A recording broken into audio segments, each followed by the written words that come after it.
प्रिय छात्रों नमस्कार। प्रश्नावली 3.5 में अब हम लोग प्रश्न क्रमांक 3 करेंगे, जिसमें दिया गया है निम्न रैखिक समीकरणों के युग्म को प्रतिस्थापन एवं बीजगुणन विधि से हल कीजिए। किस विधि को आप अधिक उपयुक्त मानते हैं, ये भी हमें बताना है कि कौन सी विधि अधिक उपयुक्त है। तो हमें समीकरण दिया गया है, सबसे पहले हम दोनों समीकरणों को लिख लेंगे। तो चलिए लिख लेते हैं दिए गए समीकरण। तो ये दिए गए समीकरण आपको इस प्रकार से लिख लेना है। इसके बाद आपको इन्हें समीकरण 1 और 2 बना देना है, समीकरण 1 और समीकरण 2। अब हम लोग प्रतिस्थापन विधि से सॉल्व करेंगे। तो प्रतिस्थापन विधि से सॉल्व करने के लिए हम यहाँ पर हेडिंग डाल सकते हैं, प्रतिस्थापन विधि से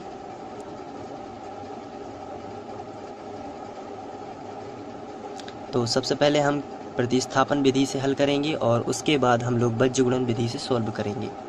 तो प्रतिस्थापन विधि में हम समीकरण 1 से स्टार्ट करते हैं। मैं इसके बारे में पहले भी आपको बता चुका हूं जब हम लोगों ने प्रतिस्थापन विधि पढ़ी थी, और यहाँ भी हम लोग इसको सॉल्व करेंगे। तो सबसे पहले प्रतिस्थापन विधि में हम समीकरण 1 पूरा लिख लेंगे। तो हम यहाँ पर लिखेंगे समीकरण 1 से, और समीकरण 1 को लिख देते हैं। समीकरण 1 हमारा है 8x धन 5y बराबर 9। ये हमारा समीकरण 1 है। आप यहाँ से देख के यहाँ पर लिख सकते हैं। इसके बाद हमें यहाँ से x का मान निकालना है, इसलिए जो y है इसका पक्षांतर हम इस तरफ कर देते हैं। तो x का मान आ जाएगा। तो 8x यहाँ हम ज्यों का त्यों लिखेंगे, और ये जो धन का 5y है इसका पक्षांतर इस तरफ कर देंगे। तो सबसे पहले तो बराबर लगेगा, और यहाँ पर जो 9 लिखा है इसको हम ज्यों का त्यों लिखेंगे। अब ये जो प्लस y है इसका पक्षांतर इस तरफ होगा, तो ये हो जाएगा -5y। इसके बाद चूँकि हमें x का मान निकालना है, इसलिए ये जो गुणा वाली संख्या है इसको हम बटे में ले जाएंगे। तो x बराबर हमें मिलेगा 9 - 5y बटे 8। अब हम इसको समीकरण 3 बना सकते हैं। तो यहाँ पर हमें x का जो मान मिला है इसे हम समीकरण 2 में रखेंगे। ये प्रतिस्थापन विधि का रूल होता है। समीकरण 1 से आपको स्टार्ट करना है, और समीकरण 1 से x का जो मान आएगा उसे हम समीकरण 3 बनाएंगे, और जो x का मान है इसे हम समीकरण 2 में रखेंगे। ये नियम होता है। तो चलिए अब हम x का मान समीकरण 2 में रखेंगे। तो हम यहाँ पर लिखेंगे x का मान समीकरण 2 में रखने पर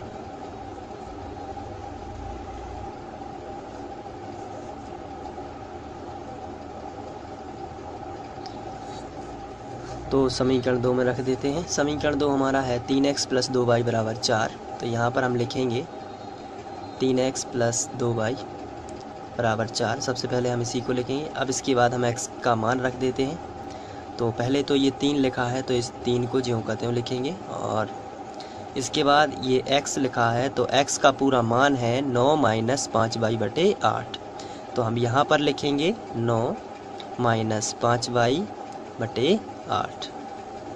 इसके बाद प्लस 2y लिखा है, तो हम प्लस 2y लिख देते हैं, बराबर आएगा 4।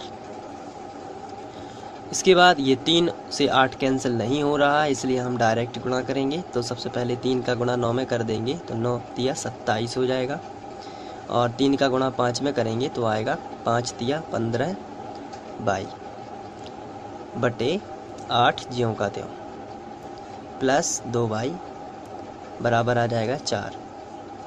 इसके बाद हम LCM से इसमें गुणा कर देंगे। तो इसमें गुणा कर देते हैं। जब भी बीच में धन लगा हो और बटे वाली संख्या और एक तरफ बटे वाली संख्या नहीं है, तो हम LCM करेंगे और LCM से इसमें गुणा कर देंगे, और फिर सबके बटे 8 लिख सकते हैं। तो चलिए अब हम गुणा कर देते हैं। तो 27 लिखा है, तो इसको ज्यों का त्यों लिखते हैं, -15y। अब यहाँ पर हो जाएगा 8 दूनी 16y, और बटे में आ जाएगा 8। अब इसमें इसका गुणा हो गया है, आप देख रहे हैं। अब सबके बटे में 8 आ गया, बराबर आ जाएगा 4। इसके बटे कुछ नहीं है, तो हम 1 कर से और तिर्यक गुणा कर देंगे। तो चलिए तिर्यक गुणा कर देते हैं। यहाँ पे हम 1 का गुणा इसमें करेंगे, तो ये सब ज्यों का त्यों आ जाएगा। 27 - 15y + 16y बराबर, यहाँ इसका गुणा इसमें करेंगे तो आएगा 8 चौके 32।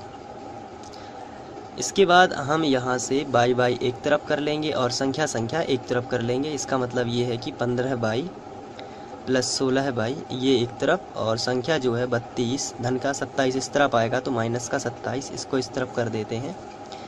अब यहाँ पर 16 बाई में से 15 बाई जाएगा तो केवल एक बाई बचेगा, वो भी प्लस का, क्योंकि प्लस की संख्या बड़ी थी। बराबर, यहाँ 32 में से 27 घटाएंगे तो आंसर आएगा 5। तो यहाँ पर हमें मिलेगा बाई बराबर 5। ये बाई की वैल्यू मिल जाती है। अब ये जो बाई का मान है, अगर हम ये वाला मान यहाँ पे समीकरण 3 में रख देते हैं यहाँ पे, तो x का मान मिल जाएगा। तो चलिए रख देते हैं बाई का मान समीकरण 3 में रखने पर। तो हम यहाँ पे लिखेंगे बाई का मान समीकरण 3 में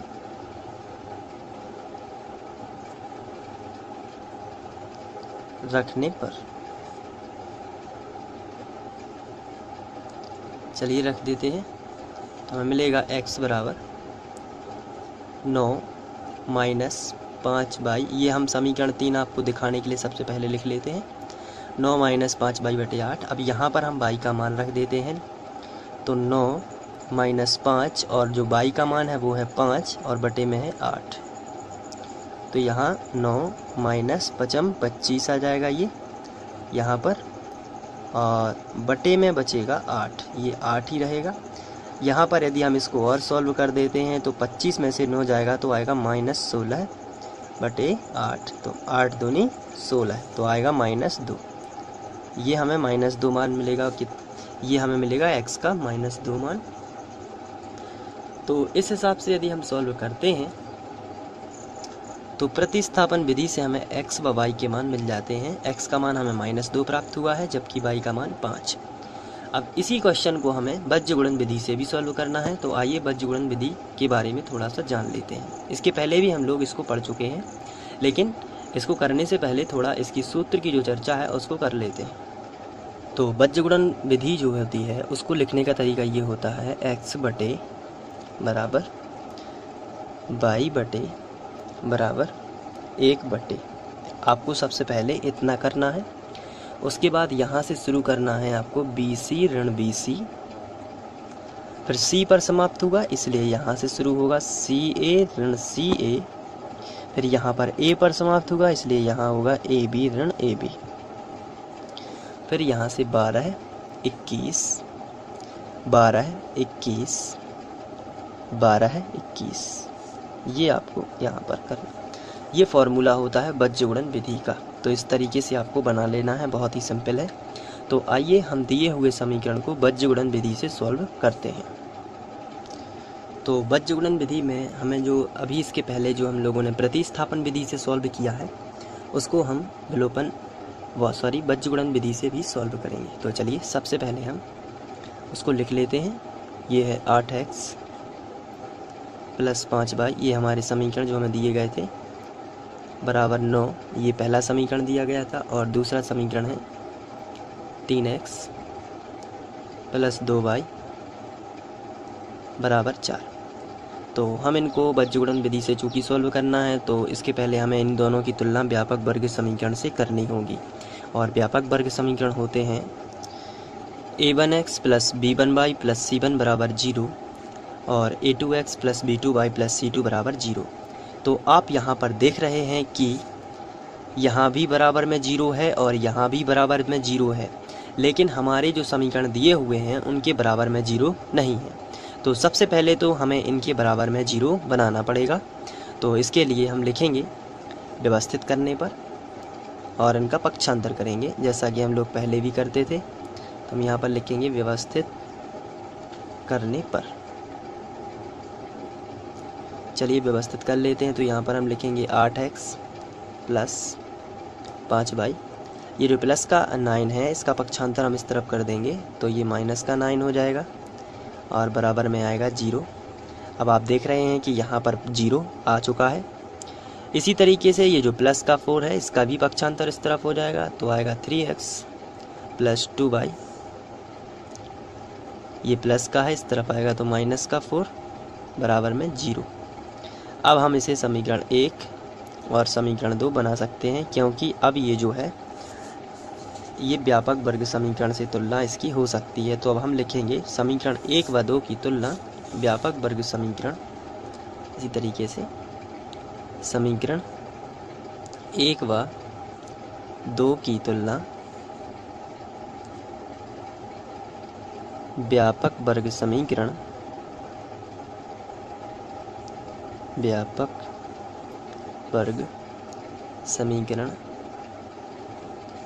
a1x plus b1y plus c1 बराबर 0 तथा a2x plus b2y plus c2 बराबर 0 से करने पर।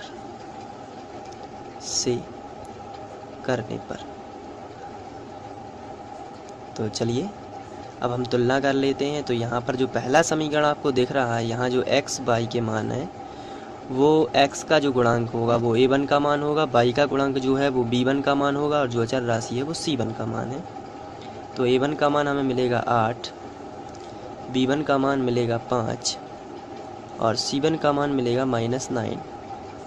आप देख रहे हैं कि यहाँ a1 b1 c1 ये मान लिखे हुए हैं, आप समझ गए होंगे। इसी तरीके से समीकरण 2 में a2 का मान जो है वो मिलेगा आपको 3, b2 का जो मान है वो मिलेगा 2 और c2 का जो मान है वो मिलेगा -4। चलिए अब इसके बाद हम यहाँ पर बज्र गुणन विधि का यूज कर सकते हैं। तो चलिए अब हम हेडिंग डाल देते हैं बज्र गुणन विधि से। बज्र गुणन विधि से तो बज्र गुणन विधि में x के बटे बराबर y के बटे बराबर 1 के बटे, ऐसा हम सबसे पहले बना लेते हैं। फिर यहाँ पर हम लिखेंगे BC ऋण BC, यहाँ पर लिखेंगे CA ऋण CA और यहाँ पर लिखेंगे AB ऋण AB। इसके बाद हम यहाँ पर लिखेंगे 12 21 12 21 और 12 21। इस तरीके से आपको ये फॉर्मूला बना लेना है। अब आपको यहाँ पर केवल और केवल मान ही रखना है, जैसे x बटे b1 का मान कितना है 5, तो आप यहाँ पर लिखोगे 5। लेकिन c2 का मान कितना है -4, तो आप यहाँ पर लिखोगे -4। इसके बाद माइनस लगा है तो आप यहाँ पे माइनस लगा दोगे। b2 का मान कितना है 2, तो आप यहाँ पर लिखोगे 2 और c1 का मान कितना है -9, तो आप यहाँ पर लिखोगे -9। ये x के नीचे लग गया। अब हम y का करेंगे, तो y बटे c1 का मान कितना है -9, तो आप यहाँ पर लिखोगे -9।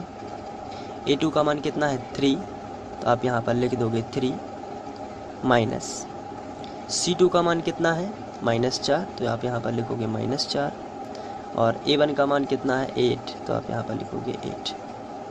इसी तरीके से आपको यहाँ भी कर देना है 1 बटे a1 का मान कितना है 8, तो आप यहाँ पर लिखोगे 8। b2 का मान कितना है 2, तो आप यहाँ पर लिख दोगे 2 माइनस a2 का मान कितना है 3, लिख दोगे 3 और b1 का मान कितना है 5, तो आप यहाँ पर लिख दोगे 5। बहुत ही सिंपल है ये। चलिए अब आगे बढ़ते हैं।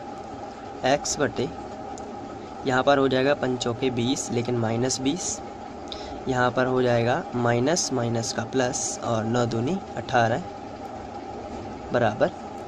अब हमें मिलेगा y बटे 9 तिया 27, यहाँ पर माइनस जो होगा प्लस और 8 चौके 32 बराबर। यहाँ हमें मिलेगा 1 बटे 8 दूनी 16 माइनस 5 तिया 15। इस तरीके से सॉल्व कर लेना है।